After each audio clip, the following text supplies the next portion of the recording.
Good morning. Good morning. I see Phil's on. I see Jerry Zagoni, Adam, Tom Nardone is on. Oh, look, there's our newest speaker announcement. Chuck Glover to our free for all event. Tom Nardone is on here. Brendan. We've got Pam. Lots of good people on this morning. We got a good crowd going in this morning. Appreciate you guys jumping on here. I'm excited about today. This is something new for me. I get to learn myself today. So I'm really excited about today's call. Not that I'm not excited about every call, but this is going to be a good call. I'm going to get my screen shared here so we can get going. Are we recording, Amelia? Pretty good there? All right, cool. All right, cool. Everybody, welcome. We already got people in the chat today. Welcome, welcome, welcome. Oh, Derek says hi, everybody from Dealmaker. I know we'll have probably some new people from Dealmaker probably hop on as well. But welcome, everybody. Thank you guys for joining us today. Thank you for learning about real estate. This whole thing started kind of a couple years ago when real estate markets were kind of getting a little bit shaky and nobody kind of knew what to do. And we're like, hey, like, what are we going to do? I'm like, let's hop on Zoom and let's just talk about what's going on in real estate. So we've been doing that ever since, and we've had some really good calls. And I'm excited about today's call. It's a little bit different than what we've talked about before.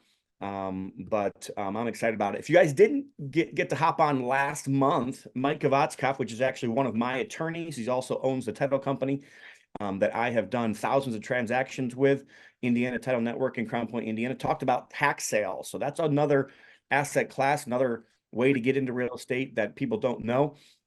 But he is probably the top attorney in Northwest Indiana for tax sales. And Northwest Indiana is one of the places that all the people around the country come to because of our tax sale process, and people love buying right here in Northwest Indiana. So go back and watch those. You guys can see those on YouTube, on our website, anywhere. But today I'm excited to have Troy Eckard on.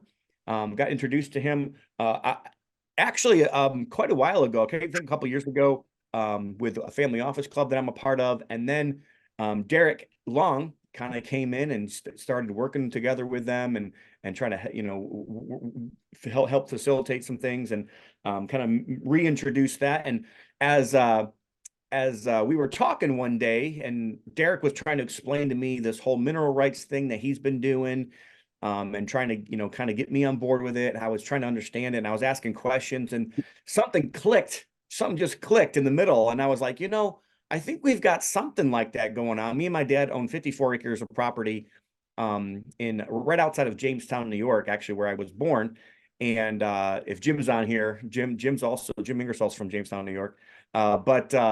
And there's a pipeline that goes right through that property, and we've been getting a little check every month. It's not a big check, but it's just a little, I don't know, a couple $100 or something like that, for them renting basically space on our property. I know that's a little different than what the investment that Troy's going to talk about today, but I figured, hey, I've been doing business with this man for many years.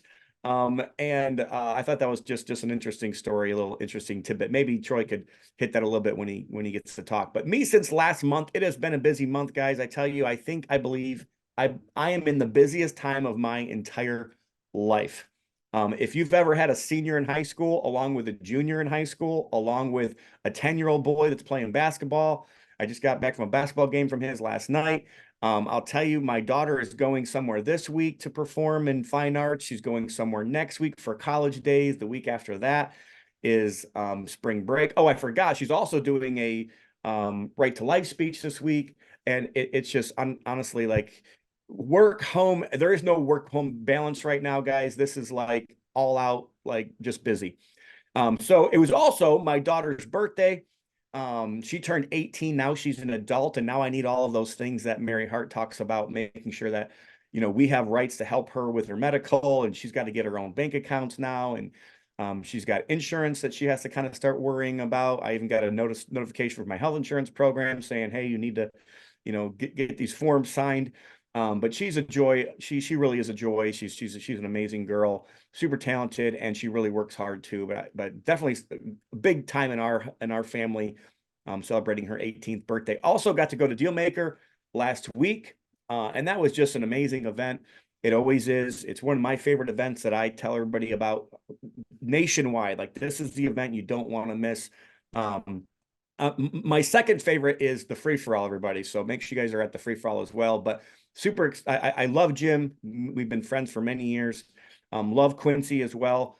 One of my mentors. Got to learn a lot from Quincy throughout the years, and just love this whole community as well. Also, I met this girl here that you're seeing me give $100 to. I met this girl at Applebee's one night, and we're like, hey, and she was taking our order, and she remembered like 20 people's orders without even writing anything down, and she went over it with them. I'm like, man, this girl's sharp. And I said, hey, you'd be good at real estate. And she just laughed at me, and she's like, no, I could never do that. And I'm like, why don't you come over to the event tomorrow? So she was like, nah, I got to sleep in or whatever. I don't know. She didn't want to show up. So the next time she came to our table, Marshall Myers ripped off half a $50 bill and said, hey, if you come tomorrow, I'm going to give you the other 50, the other half of this 50. So that kind of led to that. And then I said, hey, I got a mastermind session. If you come to the mastermind session, I'll give you $100. And you can be a part of that mastermind session. So, couple things there. The last thing that I learned, is that I need to do a better job on my presentation for our fund, and with everything that we do to raise money for our fund. So those are some of the things. We raised $165,000 for Share the Love, and that was really an amazing time as well. So we had a good time with that. Also, it was my birthday within the last month as well. So those are some of the things for me from last month. Things that are upcoming, and I'll go through these quickly, but there are a couple people that I will promote throughout the year. This is one of those: Investor Addicts Cruise, February 22nd next year. You guys want to be on that. And then this is the last time I will mention this, but our kids are doing a missions trip to Ecuador, our seniors, for our Christian high school. And I am still raising money. We got a couple $1,000, so we need to raise for that, but we're excited about going. And my daughter is actually in this class as well. So I'm excited about going with them and sponsoring them, and helping them finish raising the money for this. Don't forget about the real estate free for all, September 5 through 7. Make sure you guys get signed up, goodsuccess.com/free for all. This is actually, I'm really excited about Jennifer Ruth Green. She's one of the speakers that's going to speak. She's not in real estate, but I wanted to bring in a couple other extra speakers outside of real estate for this meeting. But she is a colonel, and she's also going to talk about leadership, but she's also going to talk about the political atmosphere that we're in right now, and kind of how we need what type of leaders we need in Washington. So I'm really excited about that as well. You guys will enjoy her, I promise. And that's it. If you guys haven't joined the Facebook group, make sure you guys join the Facebook group. Be a conduit, not a bucket. I'm not going to go into that too much because of everything that kind of got messed up there with the call. But the next call is going to be David Richter, April 2nd. He's going to talk about profit first for real estate investors. All right. So that's all I've got. So Troy, I'm going to hand it over to you and stop sharing screen here. So welcome, Troy, to the call. Appreciate you being on today. Sorry for that little mishap this morning. I'm glad that I didn't have the host, and Amelia had the host there during that, so she could keep everybody on. I'm not quite sure what's going on with my internet today at the office here, but everything seems to be working now. Well, what I've always heard is when your internet doesn't work, you get the day off to go fishing. So that's just my recommendation. I'm not sure. Well, first and foremost, thank you so much for having me on board. Just so the audience knows, what I'm going to try to do is take a very simple asset class and try to take about 10 or 15 minutes to explain what we do, what oil and gas mineral rights are all about. And then that will give the audience a chance to maybe ask some questions. So I'll leave about 10 or 15 minutes at the end for questions, Q&A, and hopefully you'll guide me through what those questions are. For those of you who are on as you're listening to the presentation, you might want to just type in the chat or just kind of make notes of what your questions are, and I'll be very obligated, or at least I'll be willing and wanting to share with you the answers to those questions. First and foremost, I think the way we should start this is just let me give you a brief background. My name's Troy Eckard. I'm the CEO of Eckard Enterprises. We're out of Allen, Texas, which is North Dallas. and I've been in the oil and gas industry since 1985. Over the last 40 years of my career, the industry has really evolved from what I would call a really highly speculative, high risk industry to now what is really a mainstream asset class that a lot of accredited investors are starting to understand and start to realize there's tremendous value in owning directly interest in oil and gas assets. And the technology is what's driving it. The technology is what's lowered the risk. The technology is what's creating the financial opportunity. So as I go through this, I'll explain a little bit about what we do in an asset class you may or may not be familiar with, and then we'll be able to go from there. So first off, this is a presentation on oil and gas mineral rights. And I'm just going to explain what an oil and gas mineral right is to start with. In the United States, it's one of the only countries in the world that the individual who owns the surface rights, when you have a deeded piece of property, you get three rights with it. You get air rights, which is all the rights above the ground, not attached to the surface. The surface rights, which is everything that's above the ground and attached to the surface. And you also get a third right, which is the mineral rights to the natural resources below the ground. So whether it's a house, a shopping center, a mall, a industrial building, a self-storage, every single piece of property in the United States is deeded entitled with those three rights. As the industry, as the technology, as the industrialization of our country evolved, we began to realize that with those individual three rights to every piece of real estate, there are some opportunities to monetize that. So let's just say you're in downtown New York, selling your air rights can be almost more valuable than the actual real estate surface rights itself. But you're not going to be able to go explore for oil and gas or mine natural resources in downtown New York. So mineral rights are not really that prevalent. Even if you're sitting on a mountain of oil and gas, you're not going to be able to develop it. So what most investors are starting to realize is, or they're becoming aware, I should start asking, do I get the air rights with my real estate? Do I get the mineral rights in my real estate?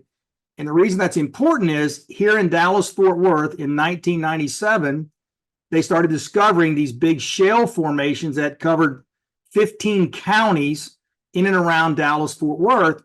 And oil companies were coming in trying to lease the mineral rights, the right to develop the natural resources under the ground, underneath subdivisions, shopping malls, cities. The Dallas-Fort Worth Airport has tons of oil and gas wells on it that were not there 25 years ago. But as a result of these large geological discoveries, they realized, wait a minute, we built two major cities on top of this huge gas basin. What happens? So you actually had homeowners associations that started talking to their homeowners in that subdivision. Hey, we own mineral rights because the developer transferred the mineral rights with our real estate when we bought our house. And even though I own a house, maybe on 1/5 of an acre, 1/4 of an acre, or half an acre, I own mineral rights under a well that's being drilled. I'm going to get a lease agreement from an oil company. I'm going to get a royalty check from that oil company for the oil and gas sold each month. And some of these people have been getting checks for over 25 years living in a house in the middle of the city of Dallas-Fort Worth for a well that was drilled 1.5 miles away, which I'll explain in a second. So in Texas, specifically Oklahoma, maybe Pennsylvania, some of these areas in the country where these big oil and gas basins are discovered, they started realizing as a real estate investor, I really need to be aware of, do I get my air rights with it or has it already been sold? Do I get the mineral rights or has it already been severed and sold? And so sometimes you'll buy surface and the other two assets class have already been leased out or sold, or they've been retained by the seller. This has opened up a whole new category of questions, a whole new category of value. And this is what we'll be talking about this morning. So let me get started. First off, I'm Troy Eckard. I'm the CEO of Eckard Enterprises. Started in 1985 with my career. I own pipelines, oil and gas mineral rights. I own oil wells. Right now, we have an interest in probably close to 7,000 oil and gas wells across the U.S. Been involved in about 9 states. Started my career in the investment side, dealing with the capital, the investments with private investors looking for direct ownership and tax write-offs. This will be my 40th year in the industry, so I'll be 60 this summer. And this is pretty much all I've done for 4 decades. So I consider myself a premium expert in both pipelines, oil and gas exploration, and mineral rights. And therefore, it allows me the opportunity to kind of tell you as a listener how the industry works and where the value proposition is and how you may or may not be interested in becoming an investor in this space. The one thing I'll tell you is that oil and gas offers extraordinary values. Unfortunately, for the last 30, 40 years, it has had a bad reputation. There's a lot of crooks and liars and cheats and thieves in oil and gas. And it's because it's a very obscure asset class. It's hard to go to a central site of information on the internet and go, how does an oil and gas deal work? Who's good? Who's bad? How do I understand the metrics? How do I understand the value proposition? So because it's an obscure asset class, most investors simply disregard it as an asset choice and they stay away from it. But the real value proposition is that it does have, when you drill wells, huge tax write-offs. Virtually 80 to 100% of your investments deductible in the year you make the investment. So for those of us in a high income bracket, we need those tax write-offs, right? We get to deplete the reserves just like depreciating a building in real estate. The IRS says, hey, you're taking reserves out that will never be replaced. We're going to let you pay only 85% of your income on taxes. So 15% of your income, no taxes. Monthly revenue. Every single month, these major oil companies produce the oil and gas. They sell it to the refineries like Valero.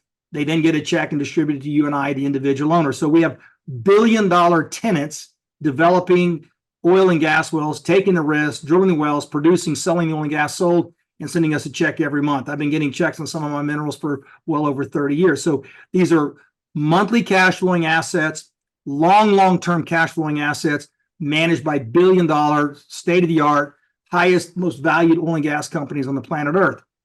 The other thing that's real important is if you are looking at energy and how it relates to your real estate, your practices, your business, banker, lawyer, doctor, everything in your room, everything you touch every day is made from a barrel of oil or a processed molecule of gas.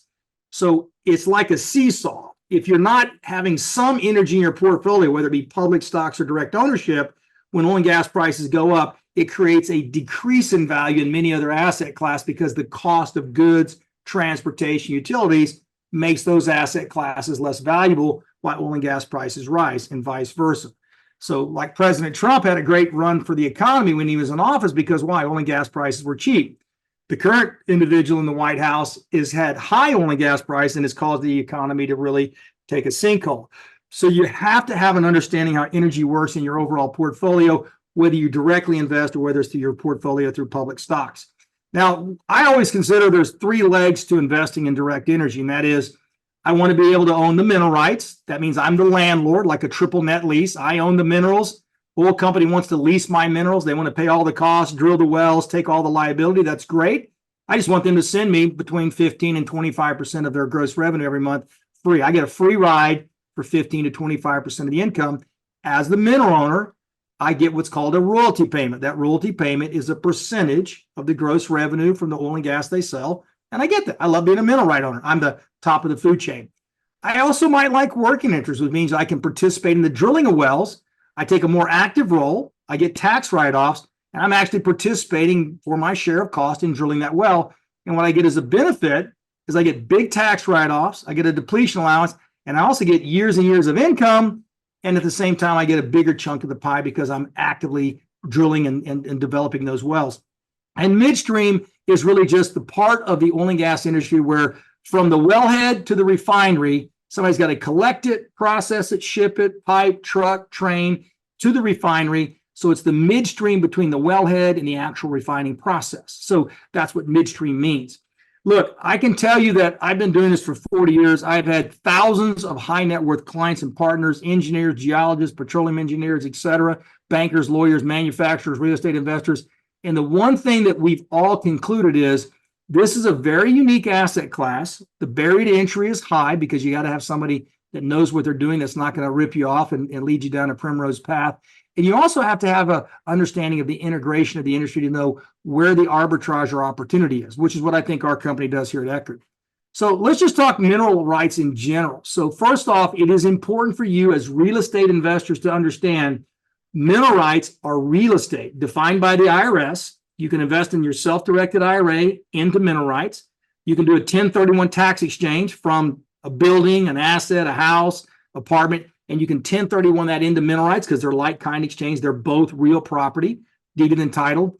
The thing that most people don't understand about mineral rights, though, is that mineral rights, when you sign the contract or a lease is taken on the mineral rights that we own, the oil company that takes that lease assumes 100% of all future liability. That liability comes in terms of drilling, exposure, environmental, anything to do with cost, capital cost, exposure, expenses. The mineral rights owner pays zero. It's zero. So I've had mineral rights for decades, and at the end of the day, I've never received a bill. I've never had anybody filed bankruptcy who didn't have to pay and was not obligated to pay my royalty payment every single month. When the bankruptcy trustee comes in, they say the first thing we have to do is pay the royalty owner, because if we don't pay the royalty payment, the lease expires.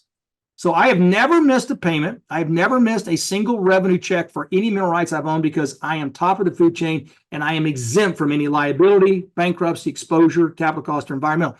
What a great asset class to be involved in.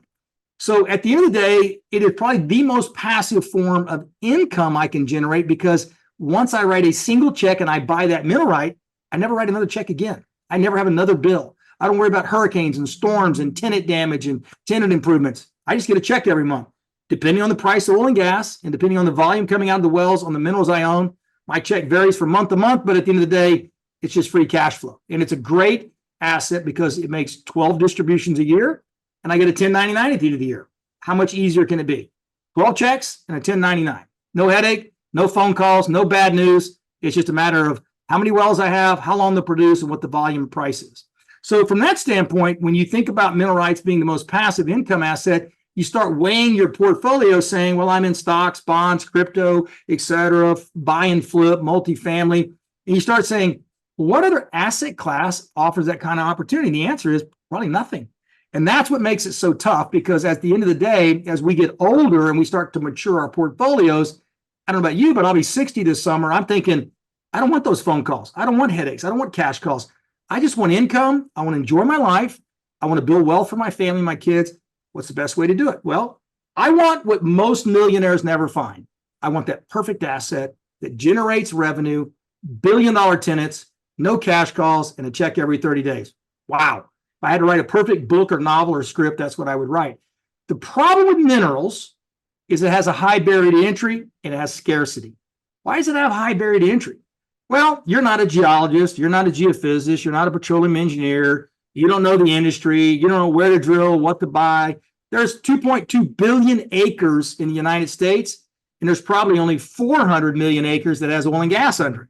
You're not going to find oil and gas, generally speaking, in Oregon or Washington State and most parts of the country. So geologically, where these hydrocarbons have been deposited 100 million years ago, that clearly defines which mineral rights have oil and gas, and that's only about 400 million acres out of 2.2 billion. So one, got to figure out where it's located, how to buy it, what the price is, how do we know it's going to be drilled? Mineral rights are worthless unless somebody drills a well like you see on the screen. I can own all the mineral rights in the world, but if somebody doesn't punch a hole, spend $10 million on a well to go drill it and pull it out of the ground, I get zero cash flow. So one good thing about the IRS is they've also determined that mineral rights are not a loss. It's like a house. If I have a house and it burns to the ground, the insurance company pays me for the vertical structure, but the lot never loses value. Mineral rights are the same way. I could pay $10,000 an acre for a mineral right, but it never goes to zero because it is a real piece of property. It's just what the market value is. So you don't get these big tax deductions in mineral rights because it doesn't go away, but the IRS does let you only pay taxes on 85% of your income. So it's got this real asset, real estate categorization by the IRS, by the investment class. It's now just figuring out with that buried entry of knowledge and expertise matched with it's scarce. Why is it scarce? If any of you have read the news over the last 6 months, you'll notice there's been $200 billion invested by Exxon and Chevron and Oxy and EOG and Diamondback, the biggest oil company in the United States. And they've spent $200 billion buying out other behemoth oil companies because what they recognize is $200 billion today in buying these minerals and leases is probably worth $1 trillion to $2 trillion in future value, which is why companies like Exxon spent 100% of income from last year to buy out Pioneer for $60 billion. They know the value under the ground. Now, as an example, in Oklahoma, I can go buy a 100-acre ranch for about $3,000 an acre. But the minerals under the ground can go for $12,000 to $30,000 an acre. Under the ground can be 3, 4, 8 times the value of what's on the surface. Again, that is kind of hard to believe, but that's really what the case is that the value of those reserves, those oil and gas reserves in the ground, can be multiples of value of anything on the surface. So the United States, over the last, let's call it 18 years, what you see on the screen is a map of what we discovered. We knew these pink areas on this map contained massive 100 to 1,000 foot thick buried Grand Canyons, and they were full of oil and gas hydrocarbons. We didn't have the technology to go get it. So a guy by the name of George Mitchell was a very much a contrarian exploration kind of guy. He came in and said, why don't I try to do two things? Take that 7.5-inch vertical well that goes straight down about 7,000 feet, and I'm going into this really hard shale formation that's kind of like wet concrete. You know, it's wet. We know there's oil and gas in it. It just won't flow. Well, how would you get a wet concrete driveway to flow? Well, you take a jackhammer, you jackhammer a path along that driveway, and that water would migrate to the point of least resistance.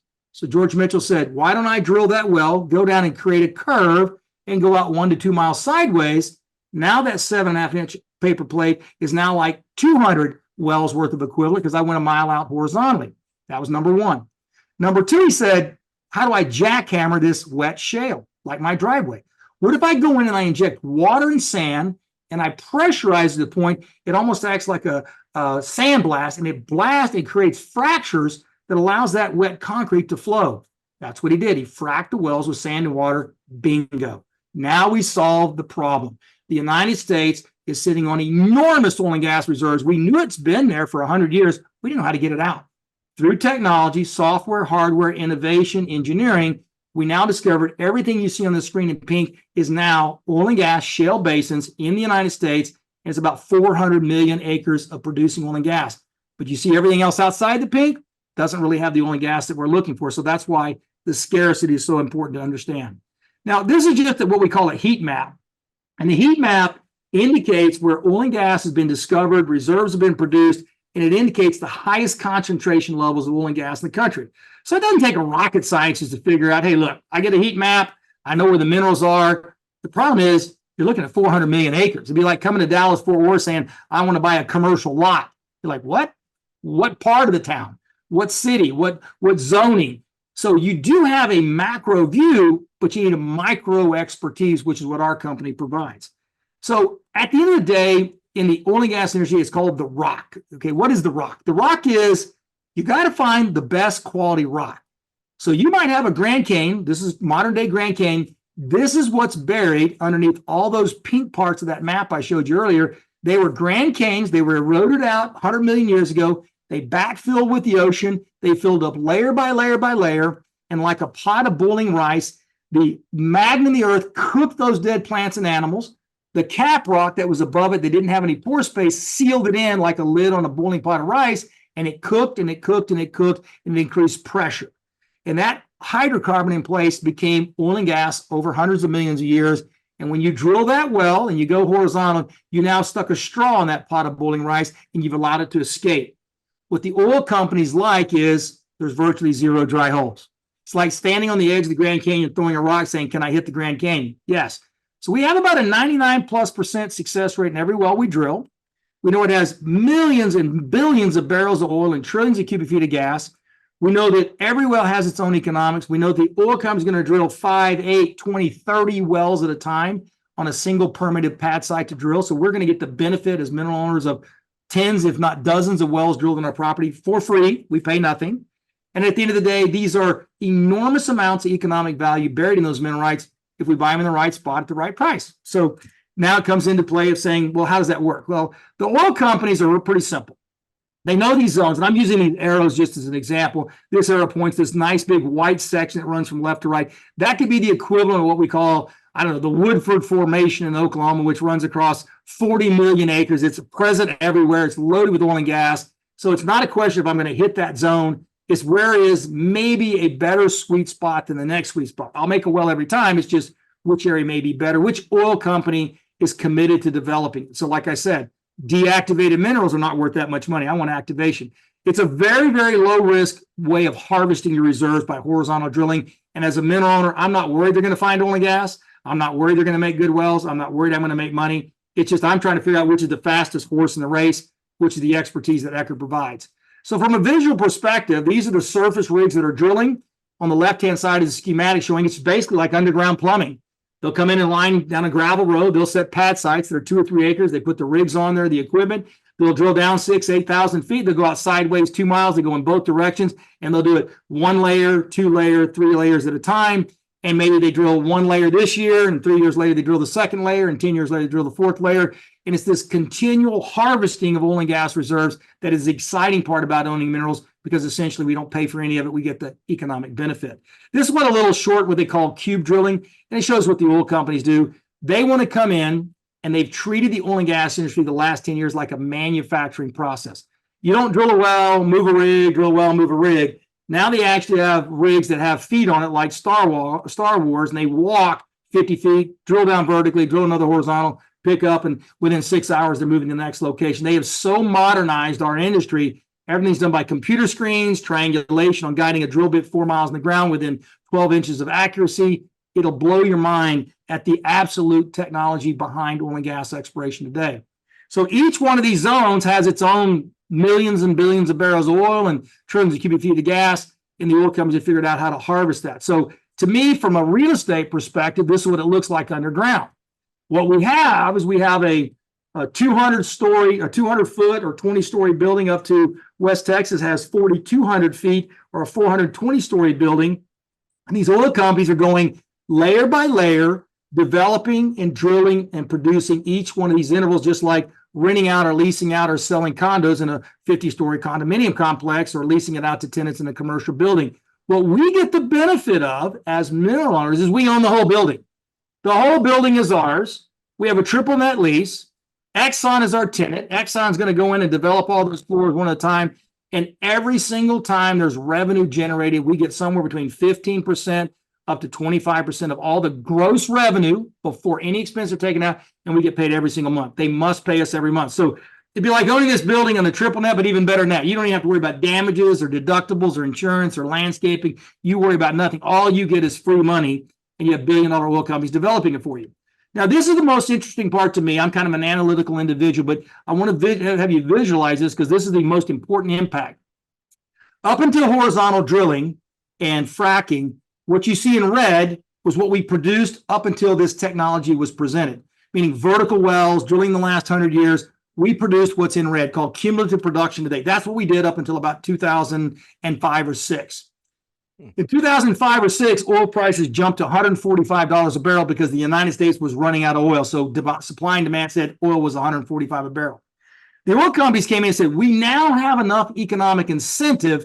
We can go drill these $10 million wells. We can frack wells and drill them horizontally because we're being paid enough. I've always said cancer would be solved tomorrow if there's more profit in solving cancer than oncology and all the crap that goes with cancer. You'd solve it if there was enough money into it. So today, I see we have cumulative, but in today's technology, what you see in that yellow circle is what we call proved reserves from horizontal. This is what we know with current horizontal drilling, current technology, we can actually drill and develop those proved reserves. It's what's online today. However, the economically recovered reserves is what we know we can drill by drilling the second, third, fifth, 20th well, because we know it's so saturated with hydrocarbon. It's just a matter of when we drill those wells and we turn them from potential wells into proved reserves, because now they're flowing up pipe. Eckard buys the minerals based on proved reserves, and the upside is all the wells that are being drilled that will fill that economically recoverable bubble, because that's what they're going to be doing over the next 5 or 10 years. We currently have over 6,000 oil and gas wells. We'll probably see 300 to 500 new wells drilled this year alone on our minerals. So what we've been able to do is buy at a price of what we call proved. We're getting all the economic benefit of the economic recovery reserves. And that's why we're currently averaging between 14.8% cash on cash up to 19% cash on cash return across all of our portfolios. We're just blowing the socks off of our model because the oil companies are improving every day their technology. So when you think about it, you now go, okay, I got proved reserves, I got economic recovery reserves. What's the upside? If I spend $1 million today on minerals, I already have proved wells making me money from day one. We only buy proved reserves. We then have all the economic upside of the wells are going to be drilling based on today's technology. But to be candid with everyone, 13, 14 years ago, everything that we're making money on today was considered uneconomical. We didn't know how to drill horizontally. We didn't know how to frack. So these were zones that were loaded with oil and gas, gave zero value. Today, we're at that proved reserve, economic reserves, but what happens in the next 5, 10, 20 years? I can tell you just in 6 years of our focus on minerals, the wells that I drilled in 2019 are about 60% as good as the wells being drilled today. They're improving technology that much every single day, making better and better wells. All right. So let's then move to the next slide. I just want to remind you, Minerals are are available for 1031 tax exchanges. Okay. You can use your self-directed IRA, or you can invest in your traditional investment account. Now, if you're going to participate in drilling, obviously you don't do that in a 1031 exchange or self-directed IRA. You do that with active income, so you can get the tax write-off. So I always like to throw out a little bit of fun. I said, how would you like to have, if I describe, say, hey, I got an investment for you. You're going to get 6,000 employees, oil wells, that produce 24/7. You have no bills, no expenses, no complaining, no days off, no 980 work week, no request for pay raises. They produce 365 days a year with billion-dollar oil companies managing them at the highest level of managed capacity. No liability, no capital exposure, no environmental risk, no exploration risk. You just get free money. It's all inbound checks every single month, 12 checks a year, 1099, pure cash flow, passive income. They can last 25 to 50 years. Well, this is me. At 60 years old, I just want to spend time with my 9 grandkids, my wife, my family. I still like to be an entrepreneur at heart. But man, do I love every day I walk in my office, my secretary puts in my box green pocket folders of check after check after check of minerals that I've owned for 10, 20, 30 years, and I have zero liability, zero exposure. So this truly is an asset to leave as a legacy in your family estate for multiple reasons. It'll serve your income needs today, but if you pass away, become in poor health, it's as easy as me saying, Troy's going to send all 9 of his grandkids 1/9 of my minerals in this package because it's simply a deed transfer, happens internally here at Eckard. I will wrap up with this last statement. The way my business has grown the last 40 years is I put myself in your position in 1985. I didn't trust anybody. I worked for $1.69 an hour back in 1985. And what I learned, very simple, is trust is earned, it's not given. And the way you earn that trust is you got to be transparent, you got to be blunt, you got to be fully committed to what you're doing, and you have to allow access to those that you're working with to know that you're not hiding anything, that you're willing to be completely transparent. So we created an online app, the only app like this exists in the natural resource space, called Eckard Insights. And that app cost us about $3 million to design. But what it does is it brought owning oil and gas, mineral rights, and energy in general to mainstream. I can look at my stocks. I can look at my minerals. I can see what my wells produce, my cash flow every month, my revenue statement, my deeds and my titles on that app, just like I can look at my stocks and all my other portfolio. I did it because there's no way I can come onto a presentation or a podcast or an invitation like this and say, hey, here's this really obscure asset class. I know you don't know a damn thing about it, but just trust me. That doesn't work for me. I don't even trust the newspaper guy for $25. I'm not sure he's going to deliver my paper next month. So I took the position I owe you, and it's respectful of you to give you full transparency, to introduce an asset class you've never heard of before, but give you hours and hours of educational videos that allows you to understand how it works. To me, the smarter you are, the better partner you become for Eckard. That's all I've got. Awesome. Thank you so much. Yes, sir. We're going to open it up for questions, and if you guys got questions, you guys feel free to unmute a little bit, and Amelia, if you want to allow them to unmute, that's fine. Or you guys can put questions in the chat bar. I definitely have a bunch. I have a bunch of questions I wrote down. Some of them you answered already. So you said that you only pay income tax on 85% of the income that you earn from this. Why is that? Is there like some kind of a IRS gives you a depletion allowance. So like depreciating an office building or a house, the IRS assumes today you had 1 million barrels in the well, you made 100,000 barrels this year, you lost 10% of your reserves. So we're going to let you deplete that reservoir by not making you pay full income tax. So there's 2 ways of depleting it, but the simplest way is it's 15% of your income you just don't pay taxes on. So it gives you a higher internal rate of return and avoids taxes on 100%. So it's a great little tax benefit on the side, and it's a great asset to have. So that would be on the income that you actually earned. So it's not like you're actually depreciating the asset over 25 years or 27 and a half years. It's just income every year. Every single year, you every just single get year. the 15%. Right. That's good. Again, like I've got a bunch of questions, guys, but if you guys have questions, you guys feel free to put them in the chat, please. So is there a tax deduction to do this investment? I know you did talk about the tax deduction that you get for the wells and the actual drilling aspect. Is there any kind of tax deduction when you do when you purchase mineral rights? No, there's not, because as I mentioned earlier, the IRS looks at mineral rights and says there's no way you're going to lose your money, so there's no deduction. So you're not at risk, your money's not exposed, you're basically buying like a piece of raw land. And so there's not really a deduction from that element. it'll be based on a cost base. I mean, if you bought $1 million worth of minerals and you sold it for 500,000, you'll get a capital loss. But as a traditional asset you hold, there's no deduction because you're not exposed to anything that creates that kind of deductibility. Good. So you, at the very beginning, you said that this was a speculative asset class 40 years ago, but today it's not. Not in my view. And the only reason why for that was because you said, because of the technology. Is there any other reason why you think that it's less of a speculative asset? I mean, obviously the technology to drill and frack is much better as well too.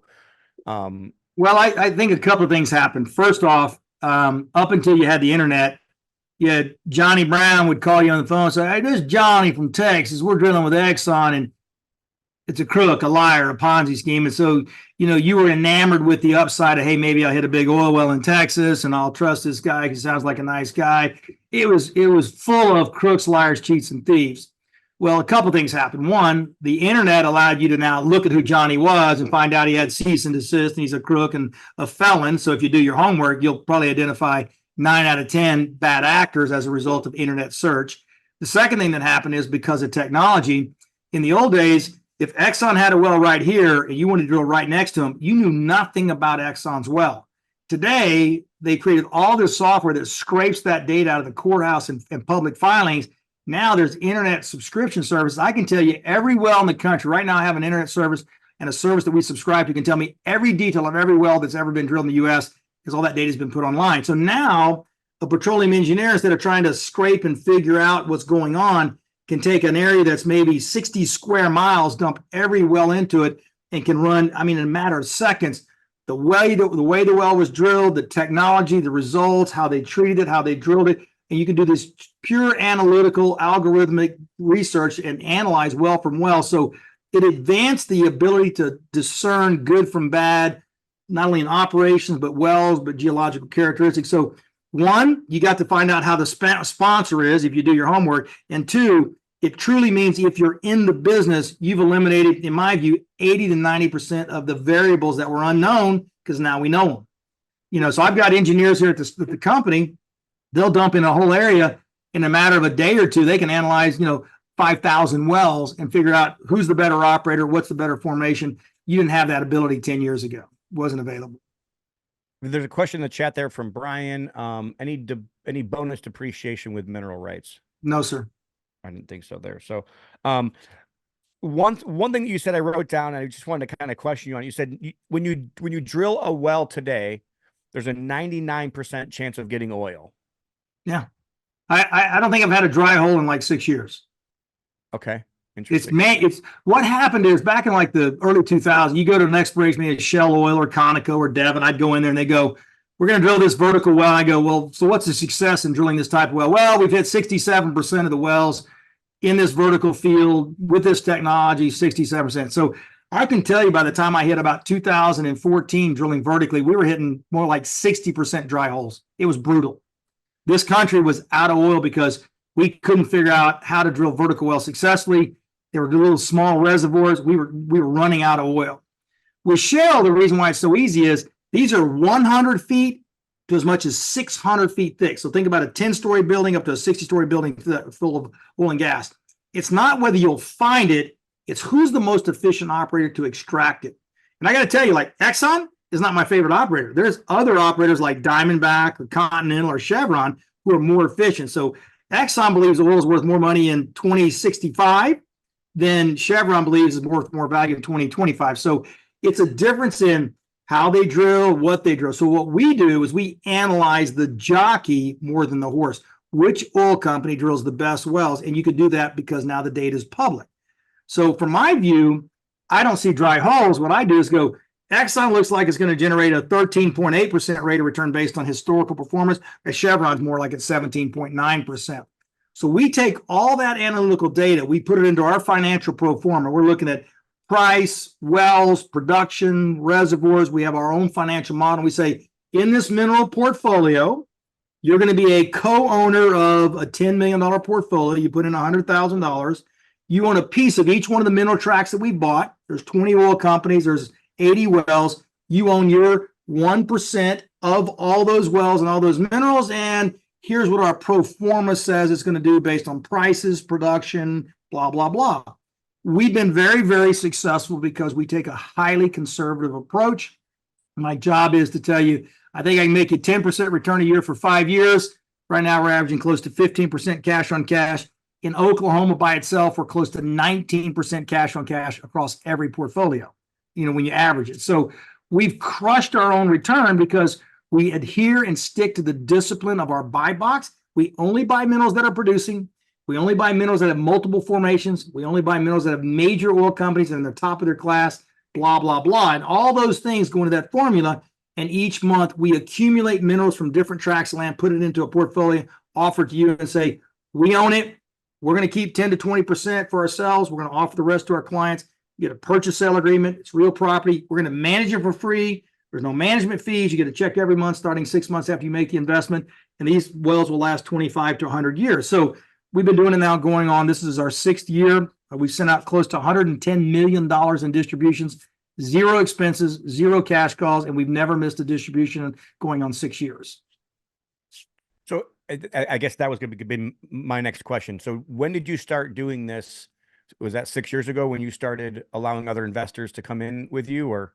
Well, what I did, I started buying minerals in 1989 when I was 22 years old. My dad and I started buying minerals when I was just a kid. So I've been buying minerals forever. The problem is you buy minerals under a vertical well and the well's dry, your minerals are worthless. So, you had some wins, you had some losses. We started this business model in 2018. And the reason we did is I recognized the oil and gas industry had their capital cut off.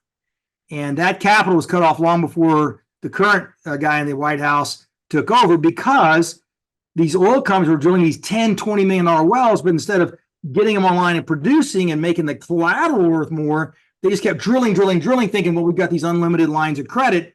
Finally, I say there's always this secret meeting that happens somewhere in Switzerland. All the money guys got together and said, cut the crack addicts off their money, make them put the wells online, make them pay us back our loans, and reduce their debt. So that started in 2018. To me, that was a dinner bell sign. It was a dinner bell because I said, if they're all pulling back the capital, all these mineral owners who thought they're going to have new wells and they thought they're going to have all this revenue, they're not going to get a big awakening, which is my minerals are not worth 25 or 30,000 acre. Maybe they're worth 12. And so we went forward building a business model, looking at what we thought we could do over the next 5 years. Our original goal was to buy 25,000 net acres of minerals over a 5-year period and spend $250 million doing that. In the same 5 years, we're now about to cross $1 billion. We now own almost 68,000 net acres. So we've crushed our objective. The reason we were able to crush it is the financial performance far outpaced anything we expected. So our partners are making a ton of money. They're very, very happy. Probably 90% of our business is referral based. We get referrals from clients saying, here's my buddy and my mom, my dad. And the clients absolutely love us because we never miss distributions. We're outperforming. We're transparent. We're mainstream. And that's just been a real blessing that we've had. So podcasts like this, informational opportunities like this, it's kind of like an awakening. Hey, this is an industry I never even knew existed. I never knew I could do it. So why not? My wife asks me all the time, you've been doing this 40 years. Why didn't you do this 20 years ago? I said, it didn't exist. You could not buy minerals with a virtual 100% success rate on wells. You could not buy minerals because every time a geologist picked a location, well, the geologist and the oil company president knew the 300 acres the well was on. Well, if there was any minerals, they bought them. So you could never get in. Now you got 40 million acres in Oklahoma alone that are available. I don't care if Harold Hamm with Continental with an $18 billion net worth goes and buys minerals. He'll be out of cash. There's still plenty for us to buy. So it truly is an asset class. It's in very, very early stages. It's scarce. It's hard. But with the expertise that we offer, we are able to navigate that, and we participate head to head. We just bought some minerals this week that traditionally would go for, let's say, $50,000 a net acre. We bought them for $32,500 a net royalty acre. And why did we do that? We built up such a reputation. People now call us saying, there's no money to buy minerals. Nobody's lending money. Banks are tight. You're the only cash buyer. You guys are buying $20 to $40 million a month. Go to Eckard. They'll close. They offer a fair price. We're buying tremendous minerals because there's no cash competition. So that was part of the model 6 years ago is what could we do? Now, look, this is candid. Could I go to an investment banker and go get $100 million? Yes. Now I'm working for a bunch of knuckleheads in New York, nice fingernails, pretty coat, don't know a thing about oil and gas. They're going to tell me what to buy, what not to buy, and when to sell. Don't want to do that. What I wanted to do was use the horsepower, the aggregation of individual investors like yourself. And I get to go out to the market and say, you got $100 million already up? We can close that in 30 days. Very cocky, very arrogant. And why is that? I got 2,000 very close clients and partners by me. And I go, hey, Tom, you normally do $500,000 in minerals. I found this great package. It's $100 million. We need to close in 30 days. Oh, yeah, put me in for $1 million. So we get the advantage of aggregation of capital. And that allows us to buy minerals, in my view, 25 to 35% cheaper than the market because one, we close, two, we have cash, and three, you as my investors, give me that confidence to negotiate very hard on that price. So it's a great symbiotic relationship. We have the expertise, you have the cash. Together, we buy minerals that nobody else can buy at much lower prices. It's a perfect symphony that we're playing. I think you answered my next question was going to be, why are you doing this, or why are you offering this to other people? When it kind of sounds like you don't really need everybody else, but what everybody else is giving you is that bigger name and the bigger amount of capital to be able to go in and buy things that you may not be able to buy up by yourself. The last part is the correct part. Okay. The correct part is this portfolio we just funded. It was called the Rock. It is right in the middle of the Permian Basin. It is like premium minerals, but it was a $31 million package. So let's say I bought that package with my own cash. Well, how long before I can reload for another $30 million? The other thing is, in that $31 million package, I can't go and say, well, I got $5 million. Can I buy 5? No, we're not selling a piece of it. It's $31 million. So what my company gets, my family gets, I get the advantage of buying a piece of unbelievably high quality minerals I could never buy for my own account unless I get my friends like you to go, hey, all of us together can buy that premium asset. I couldn't buy it on my own. So I started off buying minerals back in 2018, and I'd keep 10 or 20%, and I'd offer the balance out. It gives me two things: buying minerals I could otherwise not buy. And what it allows me to do is it allows me to spread my capital over more portfolios. So I'm not putting all my eggs in one basket. I get the benefit of both. When you invest with my company, I get to reduce my basis in my minerals because I have a cost basis in there. So I get minerals I can't buy at a lower basis, and I actually get to cover my overhead. I've got 48 employees here who manage all your minerals for free. So you never pay an expense or a fee. Why? They can't process those checks from Exxon and Chevron to get my little piece unless I process for everybody else. So I got 8 people in accounting. We send out about 3,000 checks a month. We're averaging about $7 or $8 million a month in revenue. This year will be well over $100 million of revenue out the door. I can't get my little sliver unless I process yours. So I've got a full staff here managing assets on your behalf and mine because we're in this together. I get that. Yep. So I just have one more question. So if you guys have anything else, and this might be a doozy, I don't know. So we'll see where this goes. So I guess let's just talk about this last 6 years, because obviously I feel like the market's different. You're doing something different. I'd hate to go back 40 years and ask you this question because it sounds like it's completely different. But the question is, like, what's the worst that has happened to you? What's the worst that could happen? Because I mean, in my opinion, when I'm protecting investors' money, and again, I'm not playing anywhere near on the scale that you are here. But we manage rental portfolios for investors. We have a small little lending fund that we are managing people's money. So I always like to go to that. What is the worst case scenario first, and what has happened to us? What are the worst type of things that have happened to us? So maybe, again, like, and maybe you could like compare this to what it was before, because it sounds like with just a vertical drilling, it's totally different than the technology they have now. But what's maybe in the last 6 years, what do you think is the worst experience you've had, the worst deal that you've done? And I just think that helps more than anything else, kind of help understand, hey, what's the worst thing that can happen? If you want to talk about the best thing that can happen too, that's great. But I think that the worst case scenario is a very important piece there. You know that 99% of most sponsors, all they talk about is the internal rate of return they're going to get you. And they talk about what everybody paints this beautiful sky of what they're going to do. Well, these wrinkles right here, the scar on my face from my face cancer, the wrinkles on my hand. This is 40 years of doing one business. So let me tell you the downside, and then I'll tell you why I think this is covered. The downside was that even if you had a room full of PhD geologists and geophysicists, you still had a 60% chance of a dry hole. So no matter what I did, I never controlled the product output. I could never control the financial results. We might have a well that makes us 10 to 1, and the next 8 wells are dry. Well, great, you add them together, I made my money back. Big deal. So the problem with the oil and gas industry, it was super high risk. If you caught the window right, maybe oil prices were rising, well, happy days. But if you didn't catch it right, you just got obliterated. You got your left hand blown off, right? So I always say with minerals, there's really 3 risks. You ready? Risk number 1, Troy Eckard is Leo DiCaprio and Catch Me If You Can, and I'm a fraud. There's nothing real about me. I'm full of crap. It's a Ponzi scheme waiting to happen. And what I tell people is, all you got to do is do your research. I've been around since 1985. Fingerprints are on file with the FBI since 1985. Had my own current, had an investment firm for 22 years.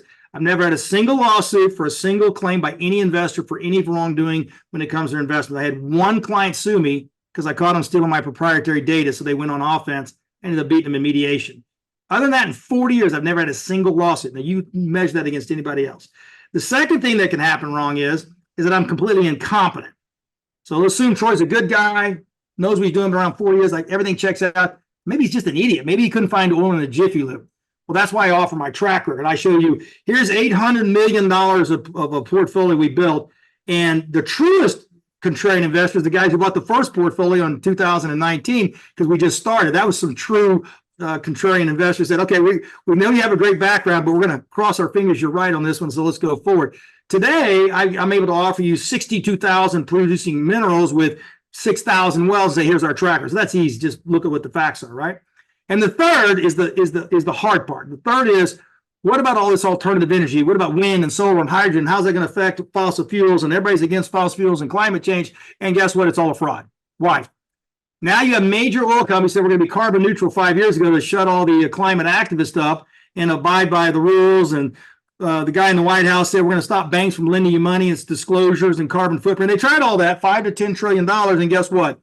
We're actually higher in demand in the last 5 years by 3 million barrels a day. Now we show an incline in demand for fossil fuel because all that's fraud. Why? Oil has to be $150 a barrel for wind, solar, hydrogen to work. None of those work without stimulus money or substitute money or any kind of a false economy. It doesn't work until oil's $150 a barrel. So somebody might come up with a tablet, they drop in a glass of water and they turn it into energy. That I have no idea about. But the practical sense is wind, solar, hydrogen do only one thing. They provide you electricity and transportation, fuel.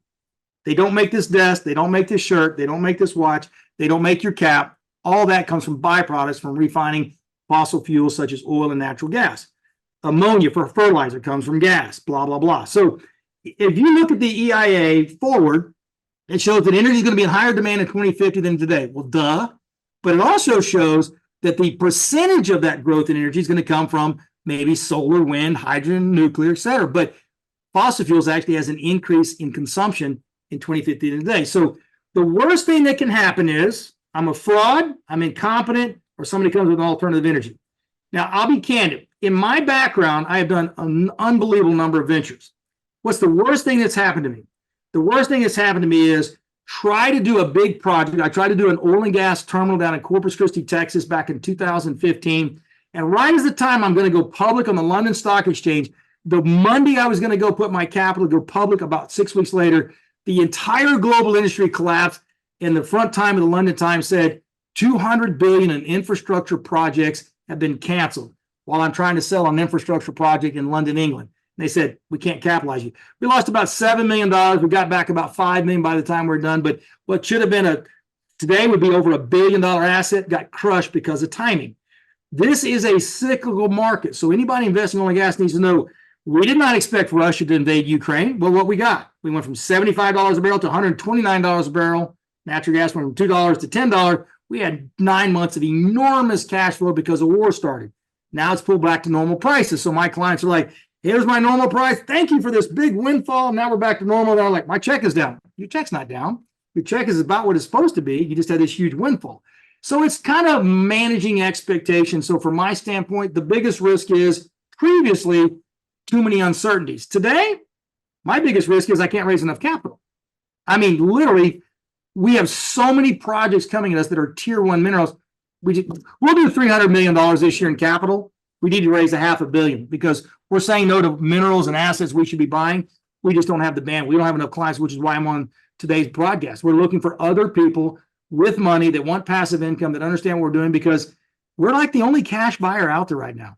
Literally, we're one of the only cash buyers. Everybody else needs debt or their family offices or they're very limited. They'll buy 10 million, then they're done. We're the only ones in the market right now buying $20 to $30 million a month in minerals, and all the players know it. They're calling us, and we're like, we can't take all you guys have. We're being highly, highly selective, which means we're getting the best of the best at the best price because we're the only buyer. Yeah, I don't know if I answered your question completely, but I'm just sharing. Definitely makes you buy better if you only have a limited amount of capital and you get the choice to choose. And I know we're getting a little bit late on time here, but I just have one more burning question. And if you guys get any more, put them in the chat. But can you explain? And we probably should have taken time during the call for this, but can you explain an actual deal and how people get paid out? Just because, like, you talked a lot about oil industry, but you didn't really talk about the investment opportunity that you have in hand. So real simple. We came up with a project a week and a half ago called The Rock. It was a $31 million mineral portfolio in West Texas Permian Basin. We kept about $4 million of the $31 million for the company. That was within our budget. We offered out about $27 million. I think the minimum investment was $50,000 per partner. We sent a booklet. We have it's right over here. It comes out in a little package like this. It shows you the map, the deed, the title. It tells you all the minerals that we have in the package. If you say, hey, I'd like to participate in The Rock, what you'll do is you'll get a purchase sale agreement through DocuSign. You'll put a dollar amount, say, I'll take $100,000 of The Rock. It's a $27 million offering. Your purchase sale agreement fills it out. It is truly a direct ownership. You own a piece of every one of those mineral tracts. So it's not like you're trying to pick the winning lottery ticket. You fund, you get a purchase sale agreement. Now it goes to your account on the app. You can see your deeds, your everything filed in the courthouse. We as a company take The Rock, we file it in the courthouse. We say Eckard is now the owner on behalf of Troy and all the partners we now own in the courthouse. We send that, they stamp in the courthouse. 30 days later, we take it and we send it out to all the oil companies that have leased those minerals saying, as of March the 1st, we're the owner. So all revenue from March 1st forward belongs to us. The oil company gets those stamped documents. They run it through their land department, verify that we own it. They hand it off to accounting, and then they go backwards to March the 1st. And somewhere around probably June the 1st, maybe July the 1st, 90 days later, Exxon, Mobil, Chevron, who's big companies, they say, okay, Troy Eckard and his group bought these minerals as of March the 1st. Here's all the wells, all the tracts. They stamp it, approve it. They'll send us a check, let's say July 15th. We get the check in with a huge statement that says every truckload, every barrel of oil, every molecule of gas has been sold day by day. We get a full big old statement from Exxon or Chevron. We dump that into our accounting software, and then we say, okay, we got 45 partners who joined us on The Rock, and here's what they own percentage-wise. We run a gross check in and a gross check out. There's no deduction that you get a check. Call it. We send out 3 checks a month. The 10th of the month is all new programs. This will be a new program. So let's say August 10th, it'll be brand new. You get your first check. That's 4 months worth of revenue. You'll get another check September the 25th because the 25th is our normal cycle. So your first check will be 4 months worth of revenue. The next check is for 1 month of revenue. So you're going to get a spike, then back to normal. And then all of a sudden you're now on path and you get a check every single month for the next 25 to 100 years. The reason why it works is we don't have to wait for all the revenue to come in. We don't have to wait for all the minerals and deeds. By the time we buy this, we'll start getting checks in next month or the month after. And what we'll do is we'll distribute everything that's on hand because we don't have any expenses to pay. So if we got 80% of the revenue in July the 15th, you're getting a check. We get all the revenue in August 5th, getting that check.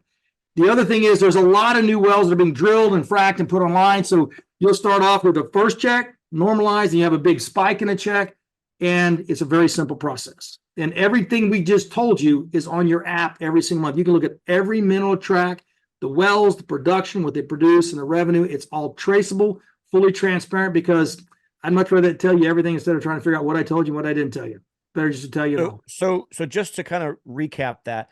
Yep. So you're buying a plot of land, which is I don't know, hundreds of acres. Not a plot of land. We only own this. We only own the mineral rights, not the surface. Correct. So it's a plot of mineral rights, whatever you want to call it. But it's like how many acres? Yeah. So for example, Oklahoma is all cut up into square miles. The reason we like it is in Oklahoma, the state of Oklahoma set the rules back when they first created the state and said everything in the state's a square mile. Oil company says, I want to drill a 2-mile lateral. So they take 2 square miles, which is 1,280 acres. Let's just say we buy 120 acres of minerals, 128 acres, 10% of that unit. I don't care where the minerals are in that 1,280 acres. We mathematically get 10% of all the oil and gas produced and all the oil and gas revenue in that 2 square mile. We don't have to be in the right location. Whatever they produce, we get our share of it, 10% every single month. So we'll buy 12.8 acres here, 50 acres there, 20 acres there. We get our percentage of every single producing unit, no matter how many wells, what depth, what reserves they produce, oil, gas, natural gas, we get our percentage share. I love what they call forced pooling in states like North Dakota and Oklahoma, because a guy like you and I could literally go buy 1 acre and we get the same rights as the guy that owns 1,279 acres. We get the same rights. And the state of Oklahoma has rules, so you can't get screwed out of it. The oil company can't trick you. It is just simple. It's mathematical. What did you buy? This is your check. I love it. So, now I didn't even understand that, but I knew the part where whatever you're buying, you're sharing like what the total package gets. You're not just getting like if you buy 1 little acre and you're just hoping that you're going to get that 1 little acre. So I hopefully that explained it to everybody, and that kind of helps me understand it a little bit as well. I talked to Nathan at Dealmaker, and he was trying to explain that to me. And maybe there was another guy too. I forgot what his name is. Think of it this way. It's like the old days of hopscotch, right? I just need to be in the square. If this is a big well, 5 wells, I can buy 1 acre. I can buy 99% of the acres. When Exxon gets that check from Valero, the refinery buys that oil, buys that gas, they send the check to Exxon. Exxon says, well, we own 2 square miles. We drilled all the wells, but 20% of all the income doesn't belong to us. It belongs to royalty. So they put it in their royalty distribution account. And they say, well, Tom and Troy own 10% of all the income because they own 10% of the minerals. They're going to send a check to you and I for 10%. No expenses, no deductions. So it's just really following. And then what you and I can do from an audit perspective, Exxon's going to send us a statement that says, such and such trucking company picked up 140 barrels every day for 30 days. We get to see the truck, what was paid every day, and the amount every single day. So literally, we have a ream that'll come in 4 foot tall from some operators because we have 2,000 wells with them. That data is digitally put into our system. So you get to track every barrel, every molecule of gas, all the way. If you had a check for $10.99, we could backtrack that all the way to the barrels of oil that were sold in your well. That is what I like. I like the total transparency. Yeah, I just wanted to explain to everybody that you're not just getting 1 well or 1 acre worth. You're sharing in the entire amount. So it's like, in my opinion, mutual fund. It kind of makes it a little bit less risky that way.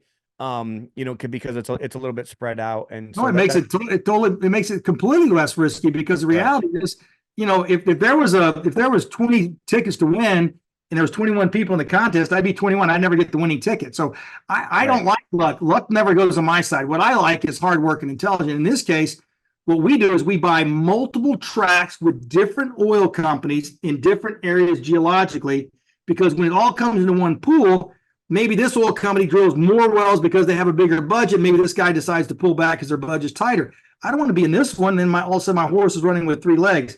I want to be diversified in geology, economics, operator, whether it's oil, whether it's gas, whether it's a blend. We want to give you a single participation in portfolio that maximizes the diversification within one asset class. That is the key, not putting your eggs in one basket. And you guys, and again, just to kind of remind everybody, they're only buying assets that are already cash flowing today. They're producing from day one. Right. So it's kind of like buying a rental that's already rented. You already know, hey, this is how much the cash flow I'm going to get now. And then when they put new wells online, then obviously there's future to kind of think about it as well. So and then so just one more last thing I've got here as we wrap up. So going along those lines of, I'm buying a rental, I'm buying a piece of land, right? How long do you realistically, and again, I'm not asking you to overpromise, but how long do you realistically believe that these will go on? Because it sounds to me like, maybe these wells work for 10, 15, 20 years, but then there still could be the opportunity of them drilling more wells in the next, 10, 15 years that could last another 10, 15 years or whatever, 25, 30, whatever that is. Think of each well as being a straw into a large 3-liter Coke. Each straw is only going to have so much come up that straw, right? So each well is going to have a finite amount, because that well bore, that 7-inch well bore, only exposes itself to so much of that formation. Today, the engineers are looking at 25 to 50-year economic lives. So you might start off at 1,000 barrels a day when it comes online, like shaking up a 3-liter Coke. You might get out 200,000 barrels in the next 36 months. You got 20-25% of your reserves out in the first 3 years, which was what we like and what the oil companies like. It makes us almost all of our money back, if not all of it back, very quickly. But when that formation begins to just naturally move the molecules as a result of that frac, It might go 1,000 barrels down to 400 barrels, down to 200 barrels, but it might do 85 barrels a day down to 10 barrels a day over 25 years. And the last 700,000 barrels comes out over the next 25 years. And you go, well, that doesn't seem like very much. Well, here's the thing. When I started buying minerals in 1989, the price of oil was $9.90 and gas was $1.25. Some of those same wells are online last year in 2022 when Russia invaded Ukraine. I was now getting $129 a barrel for that mineral I bought at $9 value. So the reality is these oil companies like the shale because they come in really big, get a ton of their money back in the first 2 to 3 years. You and I as minerals get a ton of our money back in 2 to 3 years. But now the economic life engineering wise says that well will last 25 to 50 years. Now, two things are happening. They're now coming back in and doing what they call a secondary treatment. They're refracking the wells and maybe starting back at 300 or 400 barrels a day again. They're also coming back and saying, we thought this formation would only hold 4 horizontal wells, 4. Now they're saying it's actually 8 or 10 or 12. Why is that? I can spend $10 million to drill a well when it's $75 oil. But if oil's $125 a barrel, I can drill 12 wells. So wells being drilled today might have been uneconomic back in 2007 when oil prices were $45 a barrel. Today at 75, they break even within 24 months. So this is an economic play, a technology play.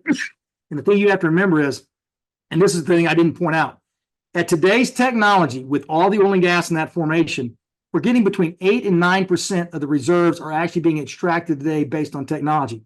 It was 0% 14 years ago.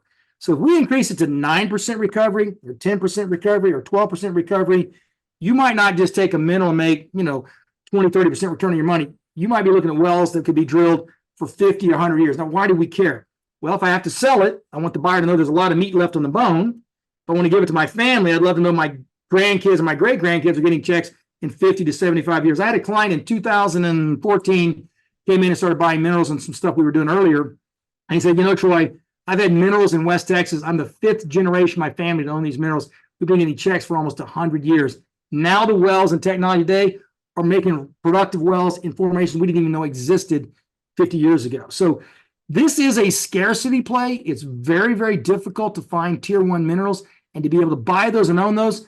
I'm kind of a never seller. I'm not looking for an exit. Why? Why would I give up an asset that has 0 holding cost that'll make income for the next 50 to 100 years that can never be replaced? I will never sell my minerals. Now, some of our clients want to sell. They can do that. We created what we call a peer-to-peer site. You can go online. You can trade your minerals and sell them with other clients. We do that because of health and death and that kind of stuff. But Sure. At the end of the day, this is an asset you really never want to sell. You just don't. Well, you just answered my very last question that I had written down here is if somebody ever does want to sell or want to get out of this, how do they get out of it? And it sounds like you've already got that taken care of. So thank you so much, Troy, for being on today. I really do appreciate your time. I know you're a busy man.